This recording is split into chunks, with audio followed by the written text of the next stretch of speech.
বাইতুল মুকাররম হচ্ছে বাংলাদেশের জাতীয় মসজিদ। বাংলাদেশের যারা বড় আলেম তারাই সেখানে খুতবা দেওয়ার অধিকার রাখে। বাংলাদেশের 3 কোটি আহলে হাদিসের আমির হচ্ছেন মুহতারাম আমিরে জামাত ডক্টর আসাদুল্লাহ গালিব, 5 ভাষার সমমানের পণ্ডিত। কই আজ পর্যন্ত আমরা দেখলাম না যে বাইতুল মুকাররমে তিনি খুতবা দিতে পারছেন। কোথায় হক রয়েছে? কে হকের কথা বলবে?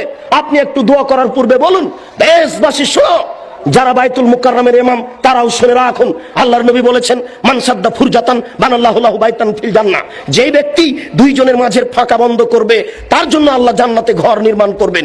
আল্লাহর নবী বলছেন, এই শুনো, আমি দেখতে পাচ্ছি 2 জনের ফাঁকা দিয়ে শয়তান প্রবেশ করছে। তিনি কত কিছু বললেন এই কাতারকে সুন্দর করে সারিবদ্ধ হয়ে প্রাচীরের মতো হয়ে দাঁড়ানোর জন্য। আর বাইতুল মুকাররমে গিয়ে দেখি, অন্যান্য মসজিদে গিয়ে দেখি, একজন 1 হাত সামনে আছে, 1 হাত পিছনে আছে, কোন জায়গাতে 2 হাত ফাঁকা আছে, 5 হাত ফাঁকা আছে, এইভাবে সালাত শুরু হয়ে যাচ্ছে। কই আপনি তো একটু হাত তোলার পূর্বে এই কথা বলতে পারেন না? বলুন দেখি, হক বোঝা যাবে কাতে, আর বোঝা যাবে কত মানুষ আপনার এখানে বেশি হয় আর কম হয়।